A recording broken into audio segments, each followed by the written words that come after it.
Joining us again, Money Rush financial expert Ted Jenkin. Ted, good morning to you. Morning, Jay. So what are these hidden costs that just keep adding up? Well, it starts that most people forget about real estate taxes, which are going up in every county in America. We've got homeowners insurance, which is at an all-time high. And a lot of people have something called homeowners association dues. But on average, Jay, it's about 2 to 3% of home value that it costs someone to upkeep and maintain a home. You got to fix your roof, you got plumbing, you got HVAC problems, all these kinds of things cost money. And people forget when they buy a house, what's going to go up? Electricity cost, gas cost, water cost. These are all things people don't factor.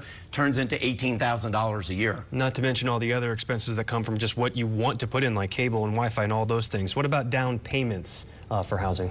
Yeah, well, this is the problem. If you don't put 20% down on a home, Jay, you have something called PMI, or private mortgage insurance. That can add an extra $100 a month. And I tell a lot of people that are going to buy a home, look, you better build up a cash reserve, because everyone says, Jay, I'm not going to buy furniture, I'm not going to put art on the wall, but all of a sudden you're doing a home renovation, like a bathroom project or a bedroom project, so have a healthy cash reserve. That's important. So if you don't have that reserve, you don't have the money piled up, are you just better off renting until you saved up enough? Yeah, I mean, look, I like home ownership in the end because you build up equity over the long term. But yes, you do need to have enough money in the bank for all of those things. The fixing up that you want to do to the house is going to be really important. Today, we're going to have people, I think, that may be forever renters. If you move often, like every 2 years, no sense in buying a home. That doesn't make sense, but you have to be able to afford it. That's important. Today, Jay, there are programs where renters can build equity. So we've noticed that mortgage rates have started to come down a little bit. They're getting under 7%. We know we're waiting for the Fed to make its decision on whether to cut interest rates or not. For people wanting to buy but deciding to wait, what's your advice to them?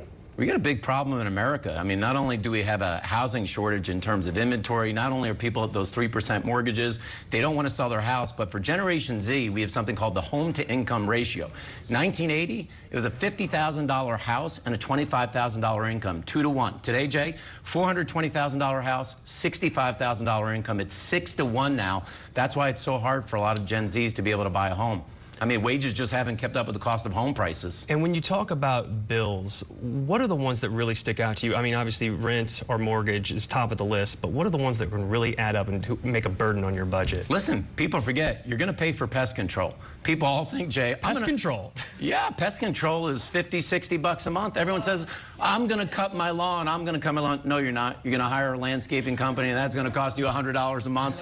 People forget those small things that happen all the time. $100 here, $50 here. Before you know it, you got an extra $500 to $1,000 a month. So those are the things people don't think about. And another thing they don't think about, which whenever I bought my home a few years back, it came really quick, condo. The repairs that are involved. Yeah. You can't call a landlord anymore. You have to do either Mr. Fix It yourself, or you have to reach out to a contractor to have them come in and fix something. Yeah, I promise you, if you have a big house and you have flying squirrels in your attic, you're not doing it yourself. You're hiring a critter guy to come and get them out of your attic, Jay. I know it happened to me, so people are absolutely going to hire those people to do those jobs. I know it. I've done it. Is right now a good time to buy?